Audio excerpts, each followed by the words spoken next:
Well, a very good afternoon to everybody. Hello to you. It's a real pleasure to be with you this afternoon.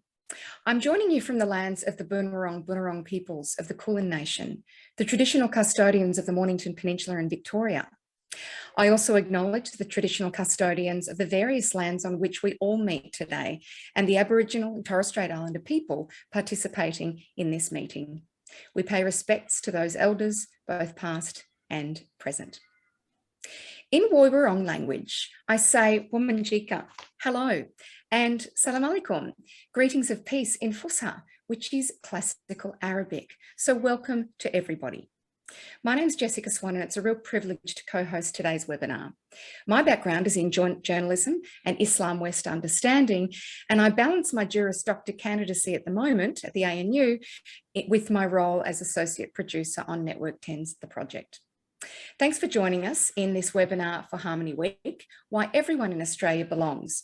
Also joining me is Kwabena Ansah, Head of Communities and Research at the LOTE Agency. We welcome our panel today. We have three very special guests who come from very different backgrounds and careers, and all are related to CALD communities, so they can give us their insights into Australia's diversity. Firstly, Amy Remeikis. She's a political reporter with The Guardian. Many of you would know of her, and she currently runs the popular Politics Live blog. Amy's a first-generation Australian of Lithuanian descent. Her father came to Australia as a refugee after World War II. She's a regular contributor to The Project and ABC's The Drum and Insiders, as well as ABC Radio National. She's also the author of the best-selling book On Reckoning. Welcome to you, Amy. Hello, thank you for having me.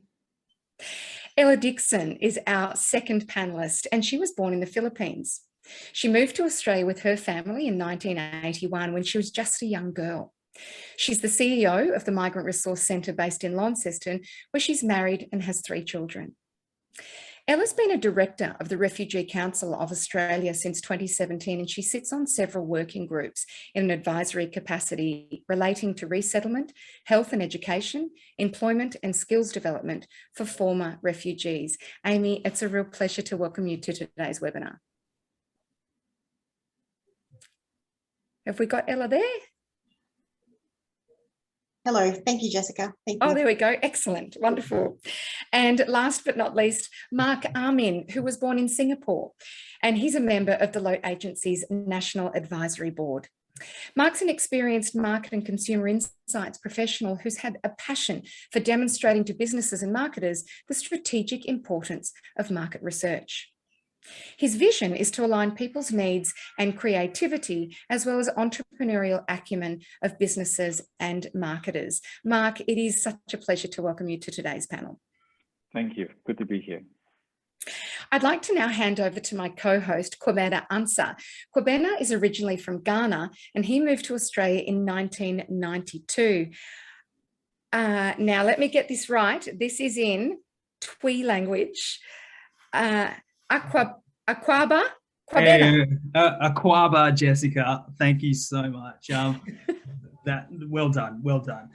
Look, a bit of background to LOTE and today's discussion topic. So the LOTE Agency is a multicultural research and communications agency providing community insight, communication strategies, and engagement programs to help our clients to engage audiences from diverse backgrounds. At LOTE, we have 27 different languages spoken by our team, excluding translation staff. We get to work on important communication and strategy projects with amazing clients and host these webinars to share insights from the world of LOTE and our clients. And we get some great guests to share their experiences and learnings with you. And here are some of our guests. Jess, back at you. Thanks so much, Kwabena. And I've got to say, I'm speaking on behalf of everybody, I'm sure, absolutely loving. Yeah, it's good. I love it. It's good. It's absolutely gorgeous. Absolutely gorgeous. Thank you. Now, of course, if any of our guests today joining us, our audience, if you would like to present any questions to any of our panelists, please do feel free. The chat function is at the bottom. And of course, we'll get to questions coming up shortly. Now, in this webinar, we are looking at Harmony Week. Now, of course, many different activities the LOTE Agency has been involved in this week, but of course, this is an opportunity for us to celebrate diversity and multiculturalism in Australia. It reminds us that we still have a lot of work to do to remove the barriers that still exist in our communities. And this is a job that we all have to do together. We are one of the most successful multicultural countries in the world, but there's still a lot of work to do, and we should celebrate the fact that we've done well, but we also need to maintain and build upon that success. Harmony Week is about inclusiveness, respect, and belonging for all. And I'd like to open up now to our very first panelist, Amy Remeikis. It is indeed such a pleasure to have you join. It's such a pleasure to be here. I'm coming to you from Ngunnawal country in Canberra. Sovereignty was never ceded. And Labas to anyone there with Lithuanian ancestry. Hello. A big honour to be able to speak with you today. I am probably a typical first generation Europe ancestry story. In Australia, my father and his mother escaped Lithuania during World War II when Stalin started to do his own sort of cleanse through the country just before the USSR was formed. So my grandmother escaped with my father. He was her only surviving child, and they ended up in Australia. It was pretty much a crapshoot about where they were going to end up. It was a boat that headed to Australia, and she arrived in Melbourne with my father when he was very young. Because of his beginnings in Australia, which was still, I mean, he was obviously white, but it was still quite a homogenous society at the time, with people coming here were British. My father felt like he needed to fit in almost immediately. Everyone was made to feel very grateful for having a country which would accept them after what they had been through. My father had spent quite a lot of time in displaced people's camps before he arrived in Australia, and that has had an everlasting effect on him. Some of the atrocities that he saw in those camps, and just the absolute desperation of what people went through and how that has impacted him, has probably impacted us too. I mean, that generational trauma has to go somewhere. And I think my dad would be, my tete would be one of the first to admit that he was probably a lot angrier raising us than he would have liked to have been because of what he had gone through as a child, but also was so determined that we would be Australian, despite being white, and if anyone has any knowledge of what it was like when the Eastern Europeans were accepted into Australia, they were sold as the beautiful bolts. So it wasn't exactly a rough landing, but it also was around the same time that Australians were very scared of communists. And so anyone who had a slightly Eastern European surname was accused of being a communist. And that meant that people like my father went above and beyond, proving that they were more Australian than Australian. And what that has meant is that my father is now pretty right-wing in terms of his politics. He doesn't understand why he had to integrate and assimilate and give up a lot of his culture, and that migrants and refugees now don't have to necessarily do the same thing.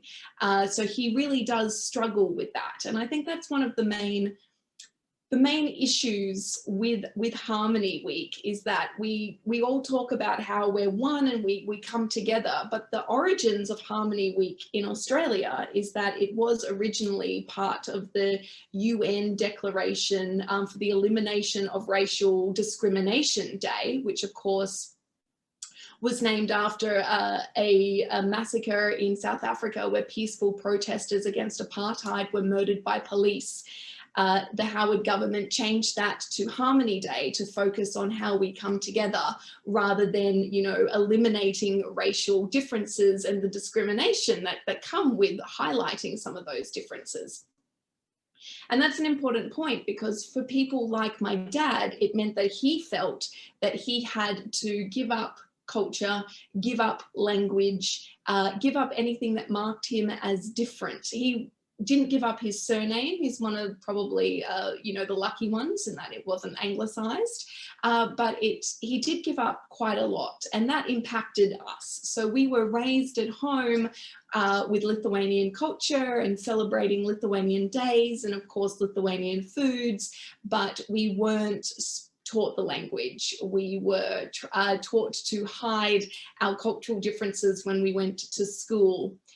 And I think that's probably one of the common stories that first generation Australians have, no matter what colour their skin or their ethnicity, because it is something that we need to talk about in Australia more. We need to talk about how we have an idea of what is an acceptable migrant. We have an idea of what an acceptable culture is, but we still really struggle, I think, in this country to talk about race and to talk about racism. There are times when you can't mention Palestine, for instance, in this nation. We are seeing at the moment the government respond to the war in Ukraine by fast-tracking Ukrainians' visas in Australia, but we didn't see quite that urgency when it came to people in Afghanistan, for instance. It's very political how we deal with racial differences in this country. And if I'm feeling it as somebody who is white and, you know, half Anglo, I can't even imagine what it's like for people who don't share my skin colour. So I do think that that is something that's very important when we're talking about how we all belong, is to talk a little bit more about how we can be made to feel like we don't belong and what we have to give up in order to belong in this nation at some time. I mean, we do like to talk about Australia being the lucky country, but we often forget that Donald Horne coined that phrase as a bit of a disparaging remark about Australia's political leadership. He was saying that Australia wasn't, you know, successful because it had great economic or political policies. Australia was successful despite its politicians, its second-rate people who were leading it, that Australia was lucky. But we've seen that twisted into Australia is a lucky country, and isn't that, you know, something beautiful and something that should be celebrated. So it is an absolute pleasure to be here and to speak about, you know, some of my experiences growing up within a cold family. And I am really, really, really looking forward to hearing from everyone else's experiences. But I do want to acknowledge that our differences can unite us, but they can also lead to others kind of pushing us a little bit further afield and othering us a little bit. And if that has happened to you, I'm sorry, and I see you. And hopefully with seminars like this, we can start to see a difference being made. Amy, thank you so much for sharing that. And I think it's really important. What you've highlighted is that on one hand, yes, let's celebrate, because when we know, you know, if anybody's had children, you know, the best way to encourage good behaviour is to compliment and acknowledge good behaviour, and that breeds better behaviour. So on one hand, yes, wonderful, we have this great successful multicultural community, but then on the other hand, I mean, really, we're talking about a carpet that's being lifted up, and have a look under there, you know. And you've raised some really important issues here. You've talked about the intergenerational trauma. I think the very first time I heard of something like this being discussed, it was actually on ABC's Q&A, and it was an Australian First Nations panellist who was talking about epigenetics and how that trauma carries through. And of course, what you've shared today about your father and being a first generation Australian is something that I'm sure many people are probably nodding their heads and can really relate to. And I guess it's such an open question, because some people would still be saying, don't talk about it, don't talk about the war, don't mention these things. But the only way to heal this is to talk about it. So there's a lot of important work to be done. The LOTE Agency plays a terribly important role in this regard with research and communications across all the different cultural and linguistic communities as well. So thank you again, Amy. I'd like at this point to invite our other panel members to turn their cameras on and to join in the discussion, because in this part of in this part of the webinar, what we're going to do is have a bit of a Q&A session. So as I mentioned earlier, if you feel that you would like to ask any questions of our panelists or raise some comments, please do feel free to put that in the chat function at the bottom. So I think starting with you, Amy, on this, and then I'll move to hear some of Mark's comments and Ella as well. You talked a few moments ago about the lucky country.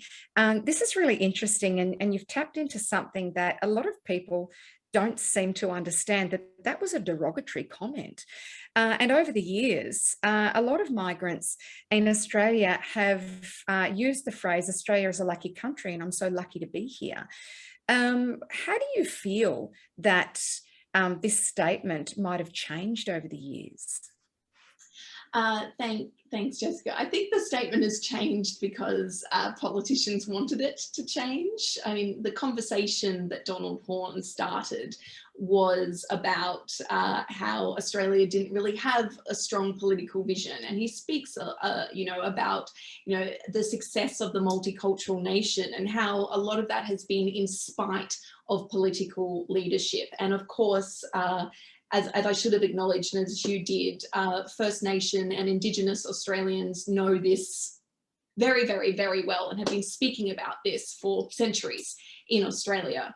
But it was twisted, the lucky country, because it seems so evocative, like Australia is a lucky country and aren't we all lucky to live here?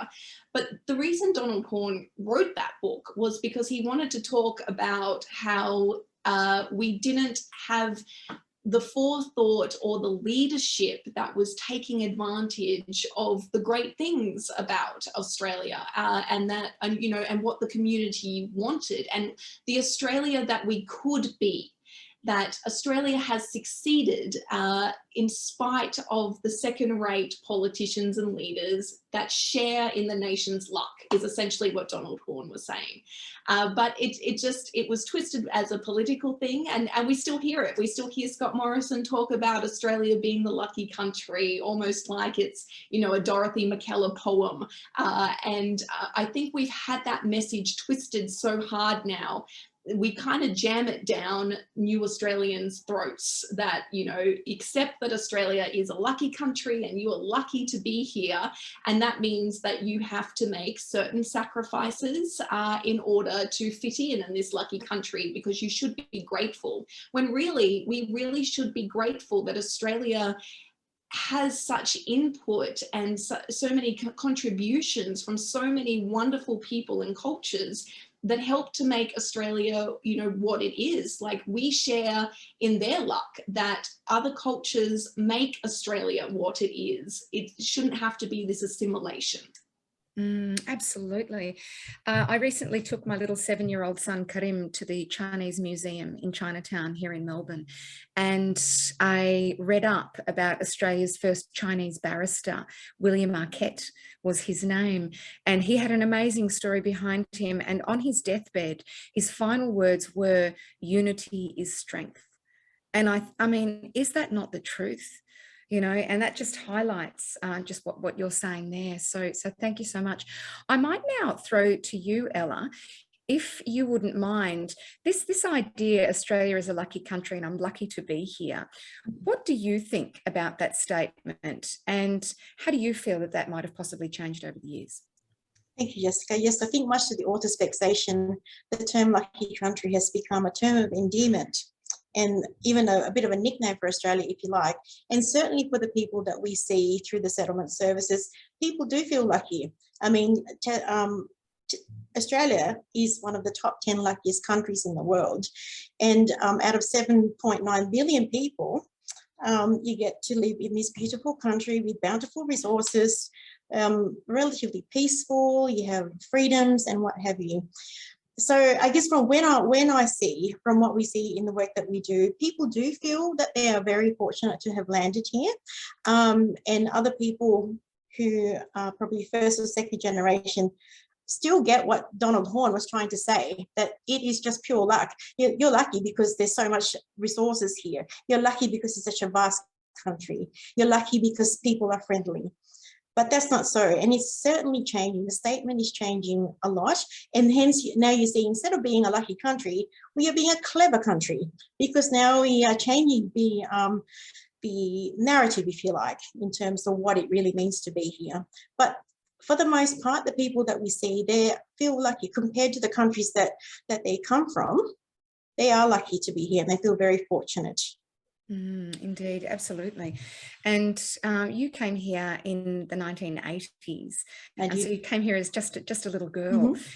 Did you ever have any awareness of that, the aspect of the derogatory aspect, or was that something that came as an adult?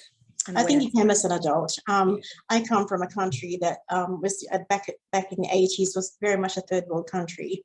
So arriving in Australia, a place of such beauty and abundance, we really did feel lucky. So it was later in life, and also education, a bit of reading, opened my eyes up into what that term really meant. Do you remember when you first arrived?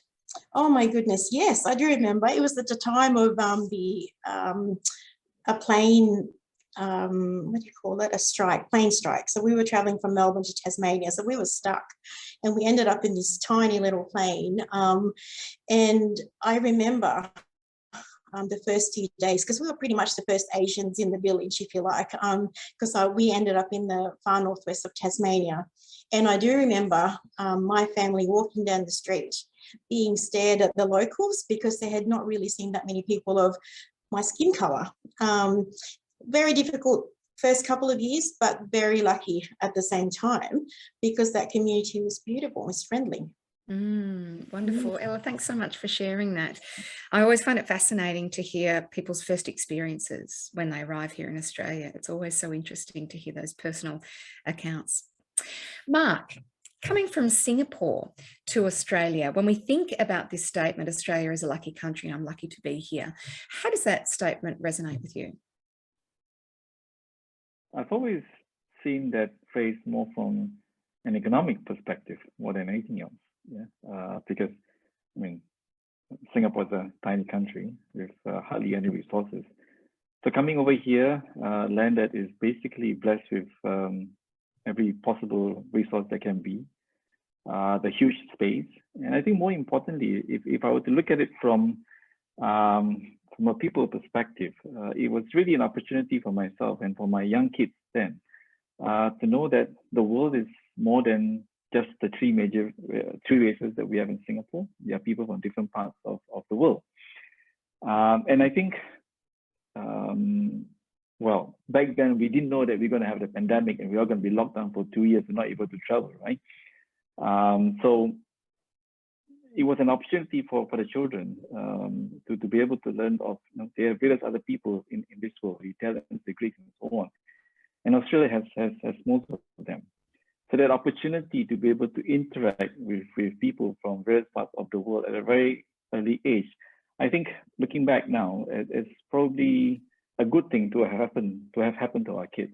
Yeah, my wife and I, when we were working, we used to travel a lot, so we had that opportunity to meet people from various parts of the world, and we wanted the children to have that experience as early on as possible. And in that sense, coming over here has done that, and I think it has done them a lot of good. So yeah, in that sense, they are lucky to have the opportunity at a very early Mark, age. thank you so much for sharing your anecdotes there as well. Of course, Singapore is a fascinating case study for a successful multiculturalism, quote unquote, and certainly something to do some interesting reading on. Just going to my second question, Ella, I might start with you. Many migrants struggle with their cultural identity once they've migrated, and we see successive generations of the first wave of European migrants like the Greeks and Italians struggling to maintain their links to culture through their children and their grandchildren. Given your own background and extensive experience in resettlement programs, what is the importance of communities in maintaining their customs while living here in Australia? And I suppose an important aspect of this is how can we help to foster that? Jessica, thank you. I think it's really important that people acknowledge their heritage. It's something that's, my observation is that it's the first generation, the first parents that arrive, that it's most important too.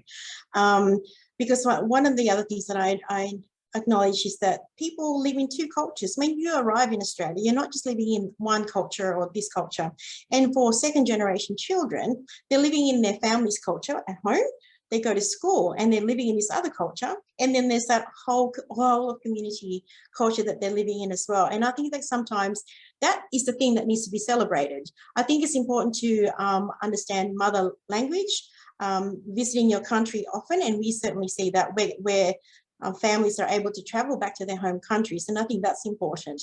I know my personal experience when my daughter was small, we went home, I still call Philippines home. We went home every 2 years, just so she would understand and feel my heritage. Look, she doesn't like me because I didn't teach her Tagalog, but she has a very strong sense of her Filipino heritage.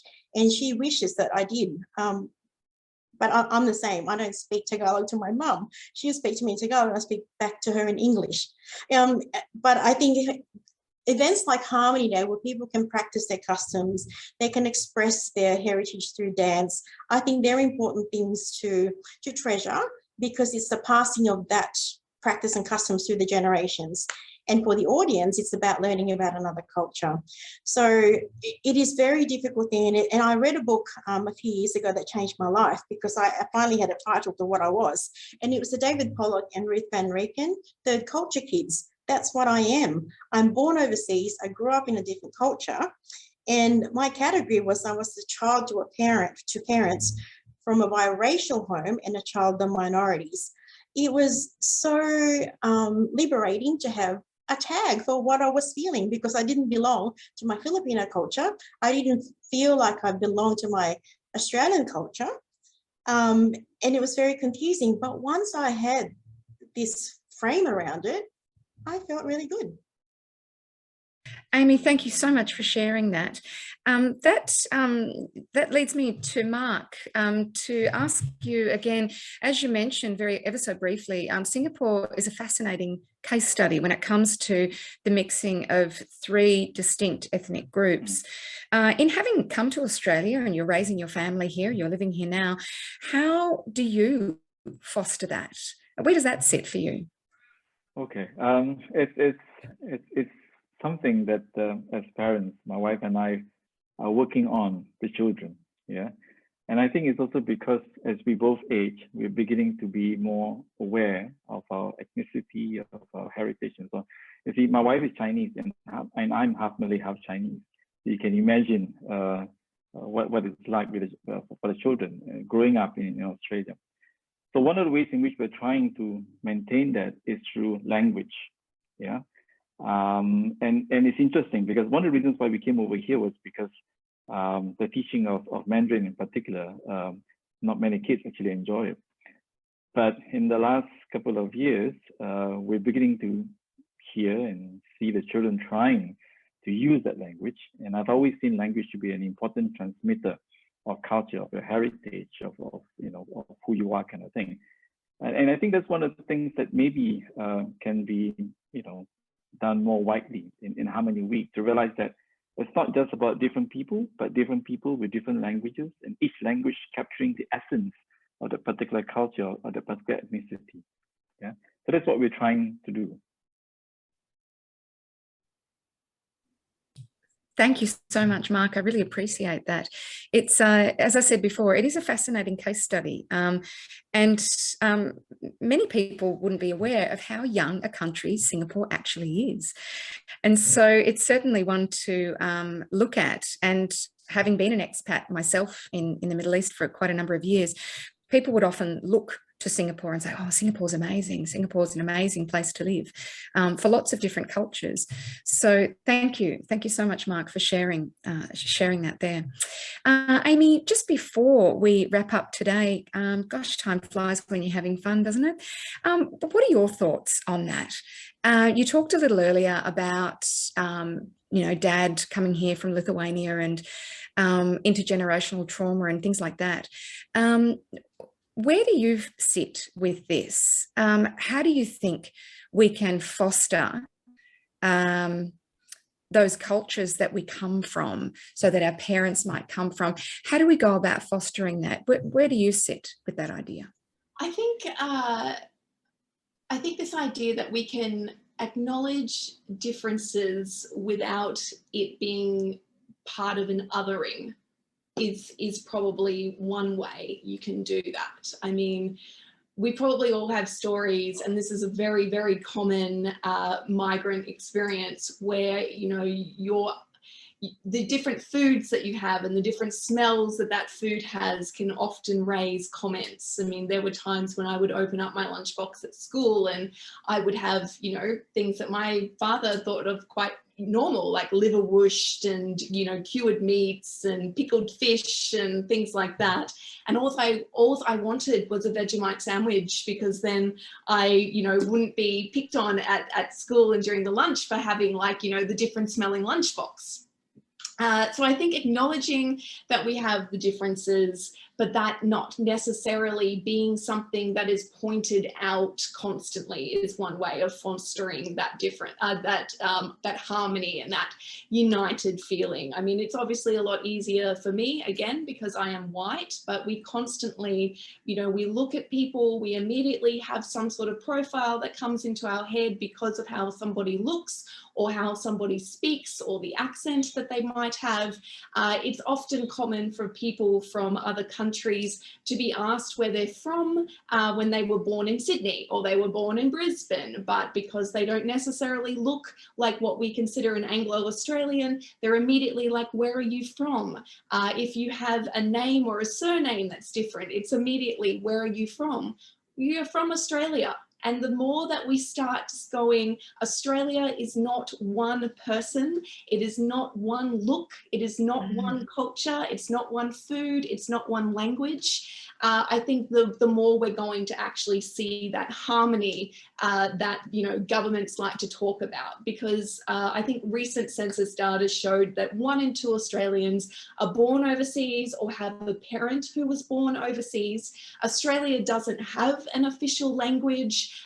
You know, there's so many parts of the way Australia is built, which is to encourage multiculturalism, but that doesn't necessarily translate into how society reacts to it. So I think that, yes, it is really important to teach language. It's really important to hold on to culture. It's really important to celebrate, you know, where your heritage is from. It's really important to acknowledge Australia's own history with First Nation and Indigenous people, and all of that to be part of the melting pot, not just a week, not just a day, not just a ribbon that we wear. It's just part of everyday life. And the more that we start to do that, the less it's going to be seen as different.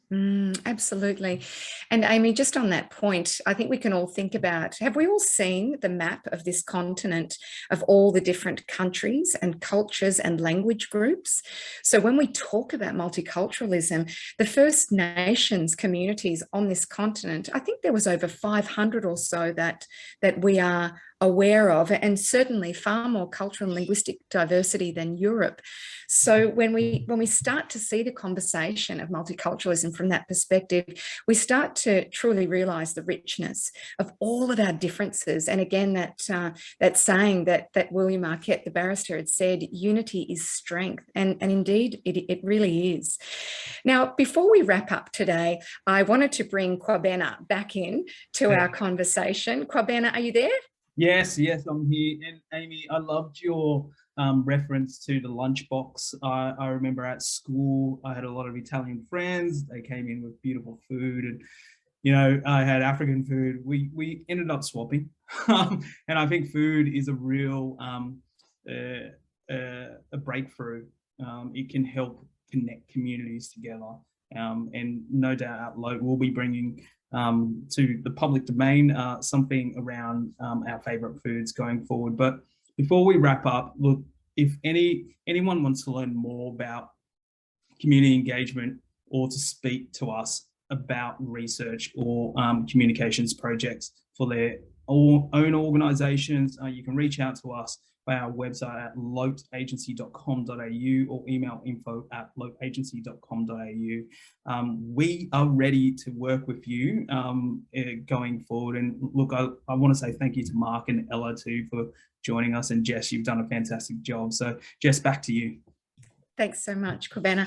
And indeed, just reiterating what Kwabena was just saying, thank you so much, Amy, Ella, Mark. It's just wonderful to hear all of your different stories and the diversity of your stories, which are just so rich, and the learning experience is such a wonderful opportunity during particularly this Harmony Week. Now, I wanted to forward promote the next webinar that the LOTE Agency is going to be hosting. Now, for those of us who celebrate the holy month of Ramadan, it is fast approaching. So in accordance with the sighting of the moon with the naked eye, it looks as if the new moon is going to start on the 2nd of April. So what that means is the holy month of fasting for Muslims across the world who observe the holy month of Ramadan, that will commence in a couple of weeks. So the LOTE Agency is going to be hosting a very special Ramadan webinar, and that's just ahead of the start of the holy month, and that will be taking place on the 31st. Now, this is one that you really don't want to miss. There are some extraordinary guests joining from different areas of Australian society, government, and culture. Ridwan Jadwat is the first Assistant Secretary for the Southeast Asia Maritime Division in the Department of Foreign Affairs and Trade, and he's Australia's Special Envoy to the Organisation of Islamic Cooperation. He migrated from apartheid South Africa in 1981. He was our first Muslim Australian ambassador to take an Australian delegation on Hajj in the holy cities of Mecca and Medina, whilst he was head of mission as Australia's ambassador to the Kingdom of Saudi Arabia, Bahrain, Yemen, and Oman in 2018. So he'll be joining to talk about what it's been like for him being one of our very few Muslim foreign diplomats, and what it's been like for him working at DFAT. Mohammed Mohideen is the Vice President of the Islamic Council of Victoria, and he is the Head of Priority Engagement for the COVID-19 vaccination response at the Victorian Department of Health. He's a microbiologist by profession, and he was born in Sri Lanka, moving to Australia in 1992. He also speaks Sinhalese and Malay, as opposed to his other language, of course, which is English. Mohammed is the immediate past president of the Islamic Council of Victoria, and as I said before, the current vice president, and he can talk with us all about what it's like for him as being one of the leaders in the Islamic community during this special holy month. Shamsia Hussain is the podcast host of Bolak Analyst Network. Now, Bolak is a Hazargi word, which means spring from which water comes. It's a not-for-profit organisation, and she'll be joining as a panellist to talk about her experiences being a young Muslim woman celebrating the holy month of Ramadan. And Shakina Shaziman is a marketing assistant with the LOTE Agency. Now, Shakina was born in Malaysia, and through her diverse study experiences in Australia and China, she's deeply passionate about learning about different cultures and languages. She's a final year Bachelor of Comms student, majoring in marketing science at Monash University, and she is a very important part of the LOTE Agency's team. So it's wonderful to see such diversity. We've got two highly prominent Muslim gentlemen joining that panel, and of course, two wonderful young women as well, who can present to us what it's like for them as Muslim women going into this special season. We look forward to hearing their experiences, and of course we invite you to register using the link in the chat, so if you want to do that there, and also keep a lookout because on LinkedIn we'll also be publishing the link to join that webinar for Ramadan as well. Again, thank you so much, Amy. Also to Ella and Mark, thank you very much for joining us today for Harmony Week. Don't forget, just a plug for you there, Amy, On Reckoning is her book, a best-selling book. If you wanted to check that out, you can certainly find that online. And also thank you again very much to Kwabena and all the team at LOTE Agency for putting on this very special webinar today. Very happy Harmony Week to everyone. Thank you so much, and look forward to seeing you next time. Have a great day and stay safe. Take care. Salam alaikum. Bye-bye.